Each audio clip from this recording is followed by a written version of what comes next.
bom dia a todas e todos que estão nos assistindo aqui nos canais do ICL. Hoje vamos aí dar sequência a mais um Mercado e Investimentos.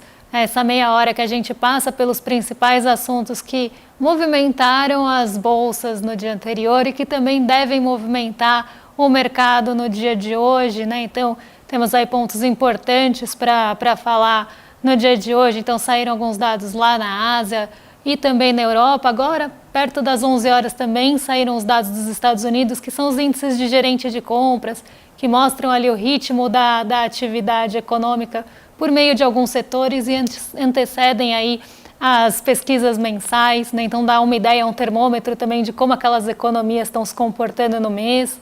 Então já traz realmente uma prévia do que esperar para o mês seguinte. Temos também aí o arcabouço fiscal que foi aprovado ontem, trazendo aí bons momentos para a nossa bolsa e também para o real.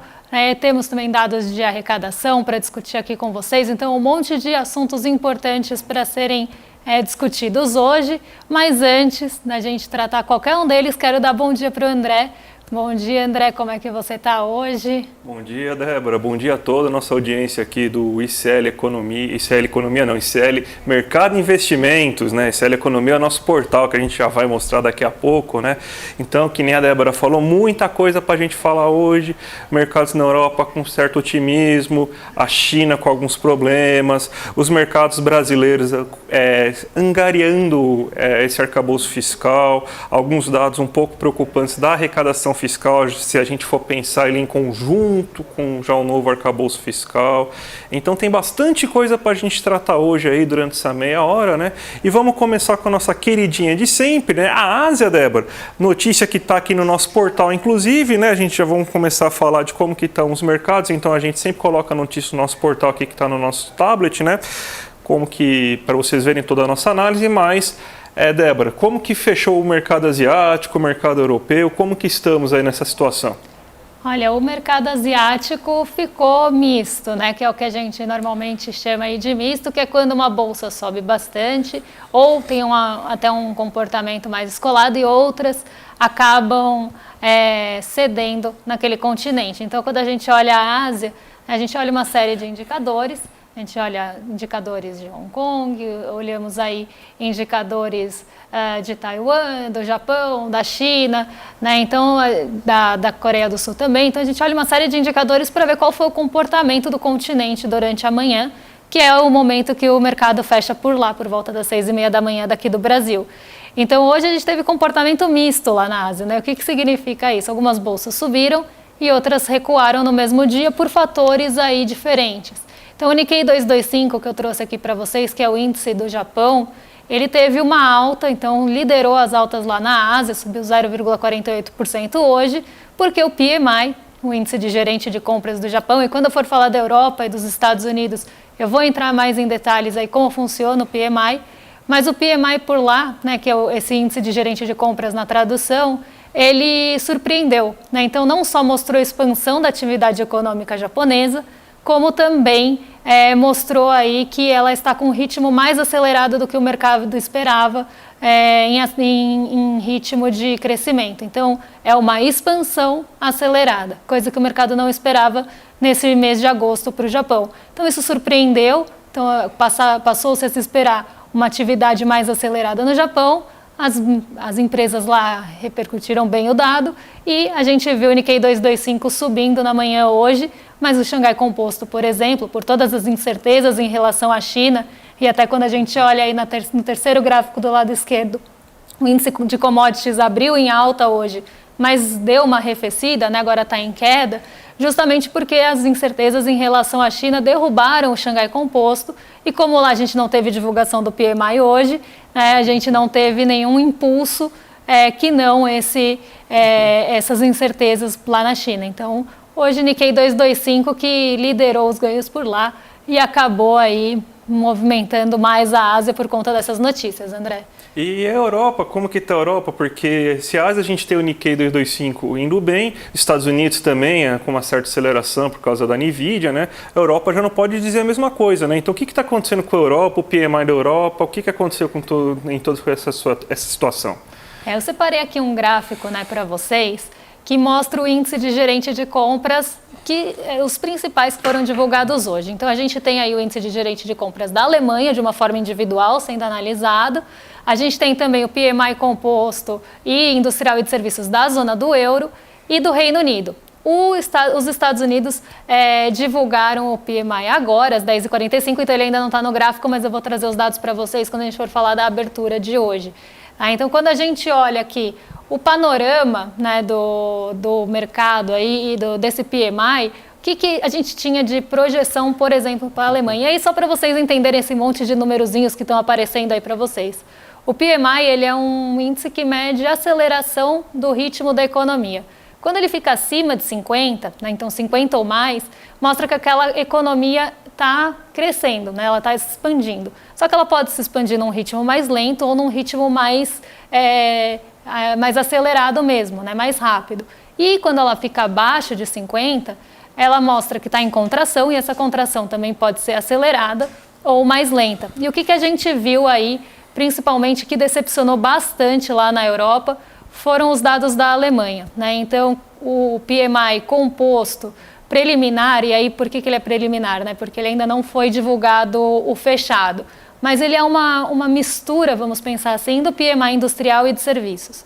Né? Então, o PMI composto ele faz essa como se fosse uma média aí dos outros dois índices de gerentes de compras que medem a aceleração, o ritmo dos setores individuais ali, industrial e serviços. Então, essas são as três formas de olhar o índice de gerente de compras. E lá na Europa, né, a gente vê que em julho de 2023, a Alemanha tinha ficado em 48,5, então estava próximo de 50. A projeção era que caísse o PMI para 48,3, então mostrando contração dos setores compostos lá na Alemanha, mas num ritmo mais lento. Mas o que aconteceu foi que o PMI foi para 44,7. Né? Então, ele se distanciou muito da marca de 50, que é essa marca que divide ali a contração ou a expansão dos setores, ou da economia como um todo. E ele não só se distanciou, mas num ritmo mais acelerado do que o mercado esperava. Então, foi uma queda mais brusca do PMI já no terreno da contração. Então, esses dados da Alemanha preocuparam bastante. As bolsas europeias hoje abriram em queda por conta disso, né? Foi um baque mesmo, não se esperava que fosse se distanciar tanto da marca de 50, mas a gente viu também outras economias que ficaram abaixo do esperado, como a zona do euro como um todo, que o esperado era 48,5 e ficou em 47. Né?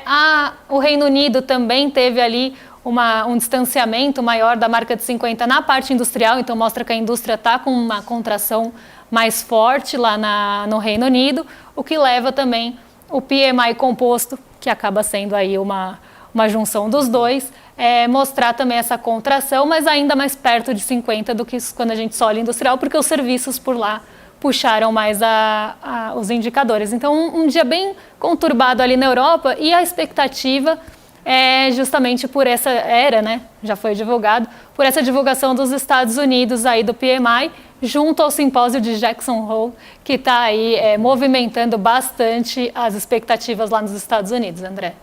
Perfeito, Débora. Então, agora vamos começar a falar um pouco de Brasil, né? Porque uma coisa que impactou bastante hoje foi justamente o que? O arcabouço fiscal, né? O arcabouço fiscal foi aprovado. Notícia aqui no nosso site, né? No icleconomia.com.br, para você saber, assim, tudo o que aconteceu, entender o arcabouço. A gente tem matérias até mais antigas para vocês conseguirem entender de fato qual que é o funcionamento dele e tudo mais. Mas a gente está aqui também para dar uma explicada para vocês do que vai ser a nova regra fiscal brasileira, que agora só falta a sanção do presidente Lula para começar a valer. Então, depois disso, a gente tem então que o teto de gastos já não vai ser mais a regra fiscal brasileira, vai ser esse novo arcabouço fiscal, que tem até um nome mais chique, né, que é Nova Regra Fiscal Sustentável, né, mas a gente acabou se convencionando a chamar ele de arcabouço, né. O que vai ser isso? Então vai ser um limite de aumento do gasto a partir de certas regras que você tem condicionado, ou seja, você não vai poder ter um aumento de gasto acima de 0,7% em relação ao que você tinha do orçamento anterior. Então, você tem um certo limite para esse aumento do gasto. Então, você só vai poder aumentar em 70%, vamos dizer assim, o limite. Se você aumentar o orçamento em 100%, a arrecadação em 100% não adianta, você vai ter uma trava de 70% para essa arrecadação. Você também tem que chegar em uma certa meta de superávit. Nesse ano ainda vai ser um déficit, né, um déficit de meio, com bandas percentuais de 0,25 para cima ou para baixo, para você ter uma certa acomodação em relação a isso. Quem não vai seguir essa regra aí dos gastos? Não vão seguir o Fundeb, que é aquele fundo educacional para pagar o piso salarial de professores, para você conseguir pagar o mínimo básico para municípios, principalmente, para conseguir gerar a pasta de economia, mas nos demais gastos da pasta de economia, não, de educação, perdão, mas os demais gastos da pasta de educação vão continuar atrelados dentro da regra de aumento de somente 70%. Da arrecadação, do aumento de arrecadação, né? Não é 70% acima da arrecadação do ano passado, do aumento que você teve de arrecadação, né? Então, aumentou em 100 a arrecadação de um ano para o outro, você só vai poder usar 70 para isso. E também os gastos com o Distrito Federal, com saúde, educação, segurança pública e tudo mais. Então, esses gastos saem fora da regra. O que mais a gente tem? A gente tem uma certa punição caso você não cumpra a meta de superávit ou déficit fiscal que foi colocado, porque se você não cumprir, para você garantir que no próximo ano você vai cumprir, esse limite de aumento de gasto ele passa de 70% para 50%. Então é uma regra que é um pouco melhor se a gente comparar com o teto de gastos, mas ainda é bem restritiva, Débora. Mas, pelo visto, está atuando, né? O mercado gostou muito, e quando o mercado gosta muito, eu, pelo menos, fico com o pé atrás, né? Porque o que é bom para o mercado nem sempre é bom para a população brasileira como um todo, né? Mas o mercado parece ter gostado bastante aí dessa atuação, né? Exatamente, né? A gente fala, quando o mercado gosta, o nosso ICL, Mercado em Investimentos, desconfia, né? E justamente essa limitação, essa restrição trazida aí pelo arcabouço fiscal agradou o mercado, né? Porque o mercado, ele sempre tem ali esse viés mais até, né, de ficar olhando muito as contas fiscais e de sempre apontar riscos, né? E esses riscos usualmente vêm aí quando a gente está falando de gastos sociais no geral, né? Então o mercado gosta de apontar o dedo para esse tipo de risco, que na verdade nem é um risco existente, mas eles gostam de repetir essa falácia, colocar assim, justamente para usar esse argumento para pressões, né, ou até mesmo usar para seus próprios interesses, né, como no caso de um sucateamento para uma privatização, né, aqui num limite. Mas vamos ver aí por dentro do Ibovespa, vou colocar aqui um gráfico para vocês na tela, para a gente ver como é que está aí o nosso índice hoje, né? Então a gente vê o Ibovespa quase com uma alta de 1%, já vinha de uma alta grande ontem, né? Ontem subiu 1,51%, então para quem está só escutando e não está vendo os gráficos que estão na tela, a gente tem a série dos últimos 5 dias que mostram aí como é que se comportou o Ibovespa em cada um dos dias, e ele vinha ali com uma sequência de quedas. Na sexta-feira essa sequência foi interrompida, mas ainda de uma forma contida. Na segunda o índice voltou a cair, mas ontem, justamente por essa expectativa do arcabouço fiscal e da votação pelo arcabouço fiscal, a gente teve essa alta mais acelerada. Então, o arcabouço foi votado à noite, depois do fechamento do mercado, então foi a expectativa que pautou o Ibovespa no dia de ontem. E a gente viu até alguns movimentos interessantes, né? Porque lá nos Estados Unidos a gente teve corte de rating, que é aquela nota de crédito que a gente já falou aqui algumas vezes, né, André? Aquele corte de rating ali na classificação de crédito dos bancos médios dos Estados Unidos.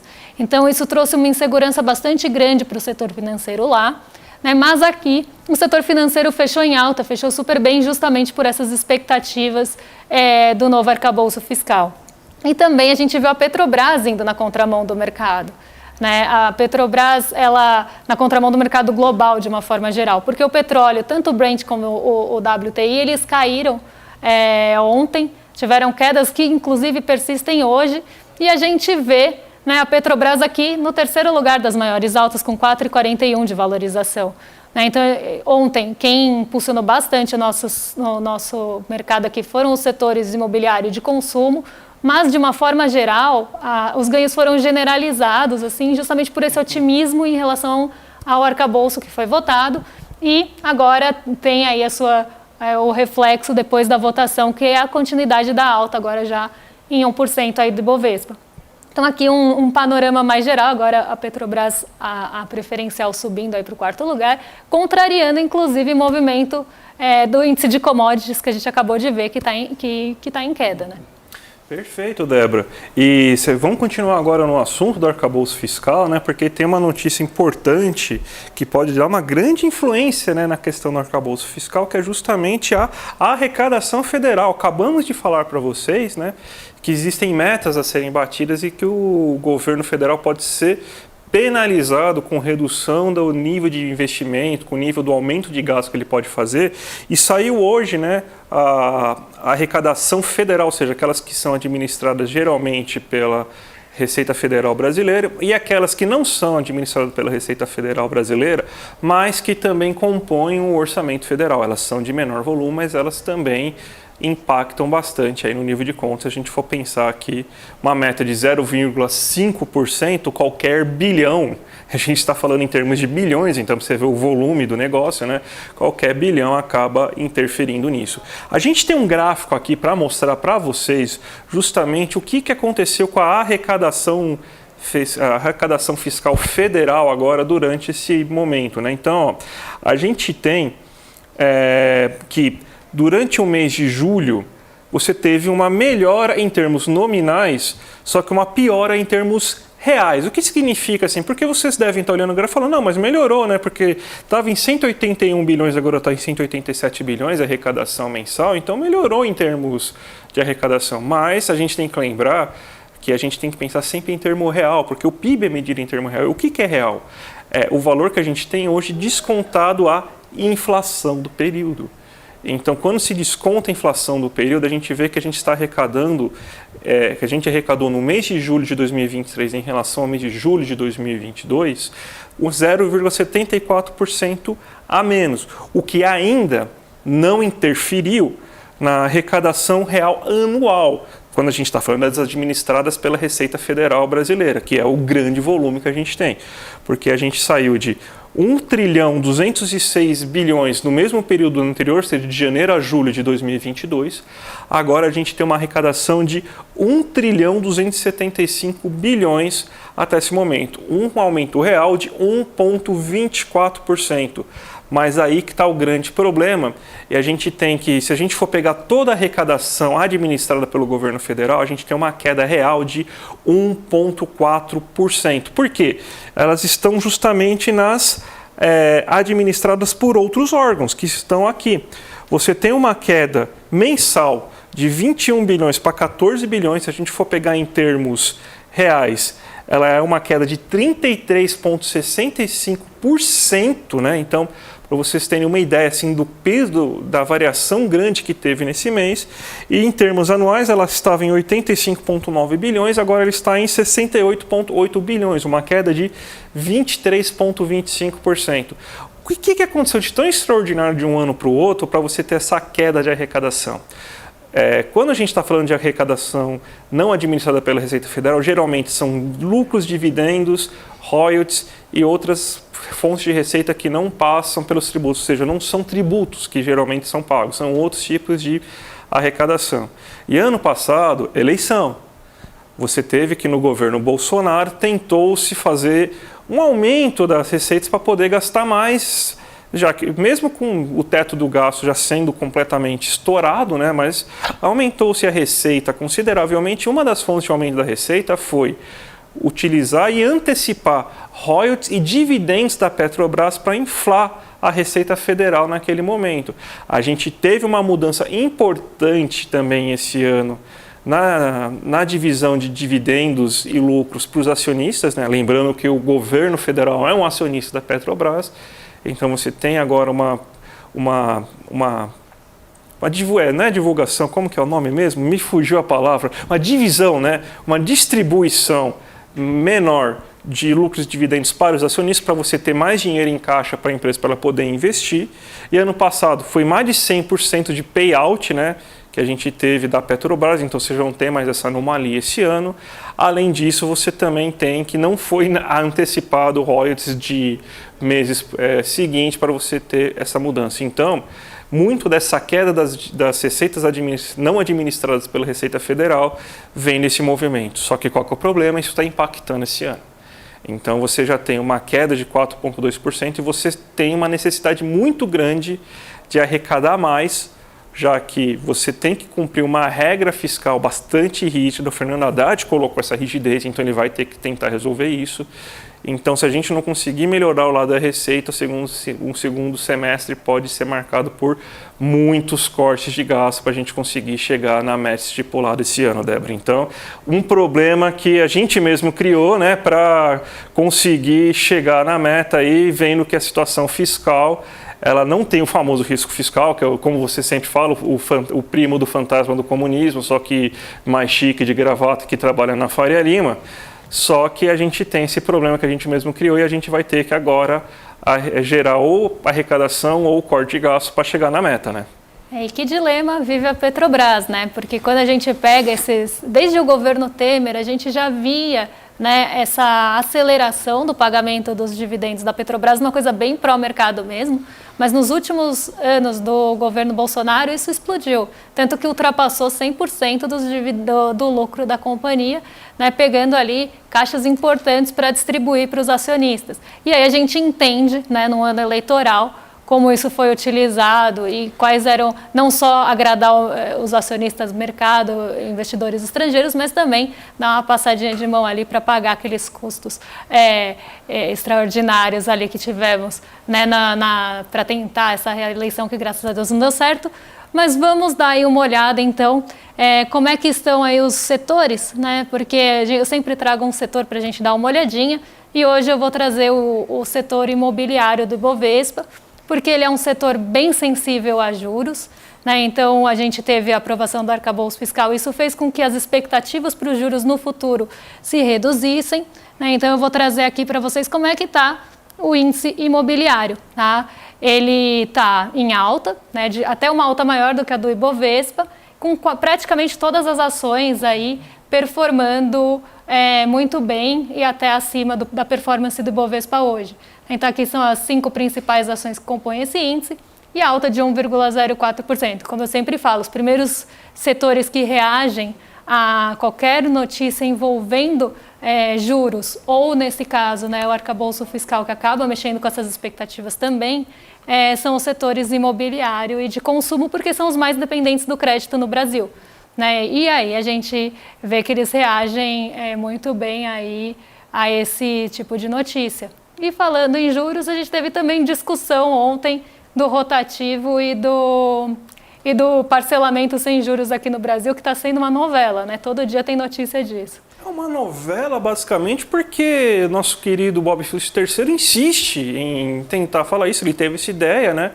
E agora ele está tentando, tomou bronca de todo mundo, agora a Febraban, né, deu mais uma bronca nele, né? Ele conseguiu, né? O homem de mercado conseguiu tomar a segunda bronca da Febraban. Na próxima ele pode pedir música num jornal aí bem famoso, num programa dominical aí bem famoso, né? Ele pode pedir música próxima à bronca da Febraban que ele tomar, né? Porque até a Febraban rechaçou essa ideia de você colocar juros no cartão para você fazer parcelamento. Então, o que a Febraban falou basicamente? Falou que, não, temos que reduzir a taxa do rotativo, está muito alto. Sim, isso é óbvio, todo mundo sabe, né, que tem que reduzir a taxa do rotativo, mas não é dessa maneira. Você vai quebrar o varejo. E os bancos, assim, você só paga quem tem dinheiro. Se você quebrar os caras ao ponto de todo mundo falir, não ter como, não ter dinheiro, eles também vão sofrer. Então, existe uma coisa óbvia, né? Às vezes os empresários esquecem que os consumidores são os próprios trabalhadores. E os bancos às vezes esquecem que os próprios correntistas são também aqueles que estão pagando as dívidas. Então, eles lembraram dessa vez e viram um absurdo que é isso, né? Então, mais uma bronca aí, Bob Swift III, parabéns aí por cada dia mandar essa situação aí pra gente. E eu acho que ele já vai poder pedir música no jornal, que você pode pedir aí com 3 sequências, porque ontem ele tomou bronca lá naquele evento que estava tendo de um grande banco, né? Reuniram-se ali o Gabriel Galípolo, o Roberto Campos Neto, teve também a participação de CEOs de bancos grandes aqui do Brasil, e aí ele tomou bronca lá. Então, assim, ele voltou atrás de fato, falou que o fim do parcelamento sem juros não está em discussão, mas que eles querem ver medidas aí para reduzir esse endividamento no cartão de crédito, que hoje é a maior fonte de endividamento e inadimplência do brasileiro, o rotativo e o cartão de crédito, quando olhado separadamente, né, mais de 30% das dívidas, e em seguida vem o utilities, que aí são aquelas contas,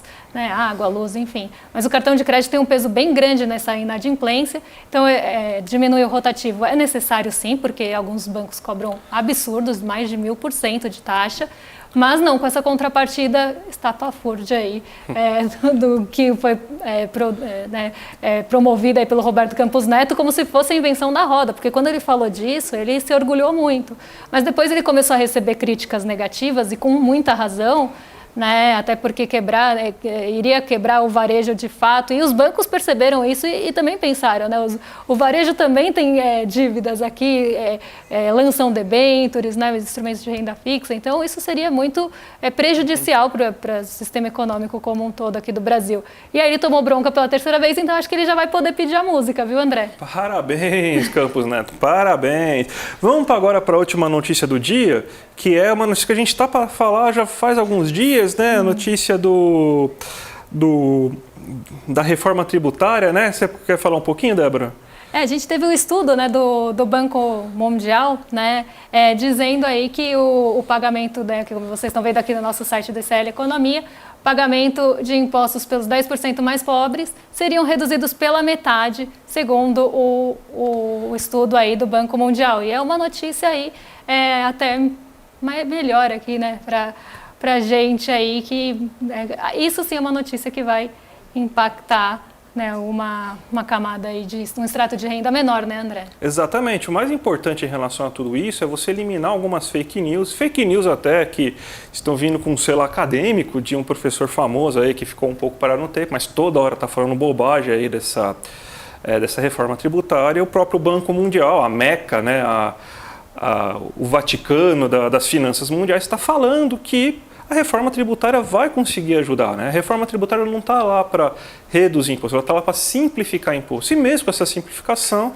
ela tem um potencial enorme de reduzir os impostos pagos pela população mais pobre. Então, pessoal que está falando, vou pagar mais imposto, calma, gente, tem economista sério fazendo conta, fazendo simulação e tudo mais na hora de você fazer essa avaliação, porque é um tema necessário, é um tema importante. Poderia ser melhor? Poderia.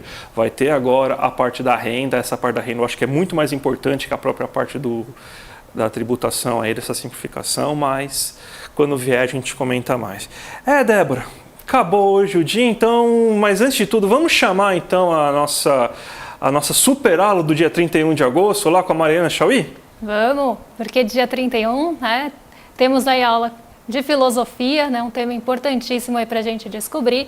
Quem quiser se inscrever na aula, né, porque ela vai ser gratuita e aberta, então quem quiser se inscrever na aula da Mariana Chauí, aí com o Edu, tem o link aqui embaixo, né, icl.com.br/mercado, tá? Se inscrevam, vai ser uma aula fantástica, né?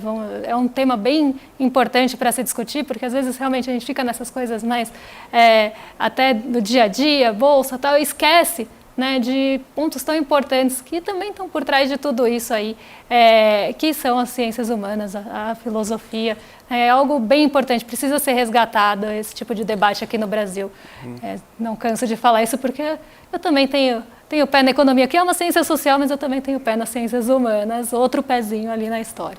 Perfeito, Débora. Então vamos lá, gente. Dia 31, link aqui abaixo, icl.com.br/mercado. Para quem tiver curiosidade para saber quem é a Mariana Schoube, procure a frase dela sobre o que é a classe média. Uma definição perfeita, gente. Então, entrem lá. Vamos prestigiar uma super aula aí do Eduardo aí, para a gente também fortalecer o nosso querido Instituto Conhecimento Liberto, que é tão importante para a gente. Então, Débora, eu vou agora me despedir da nossa audiência, falar um bom dia a todos, agradecer a presença e amanhã estamos aqui de volta. E você, Débora, vamos falar também o nosso bom dia também? Desejar um excelente dia a todos, né? Amanhã estamos de volta às 11 horas, hoje ainda tem CL2, ainda tem Sinapse aí para vocês assistirem. Amanhã liguem aqui nos nossos canais às 7 horas e fiquem até às 11h30 aqui com a gente, para a gente falar e discutir esses pontos com ótica diferente aí da maioria dos veículos que a gente vê as manchetes. Então, agradecer e até amanhã. Até mais, gente. Tchau, tchau.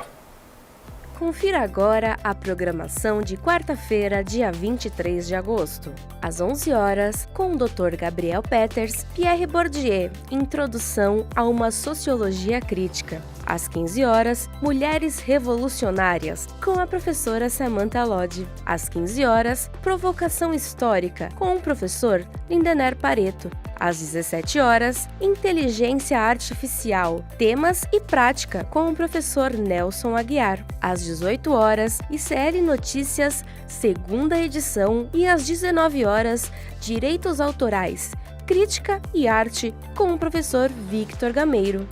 Às 19h30, Sinapse ICL. Acesse icl.com.br e confira toda a nossa grade de programação.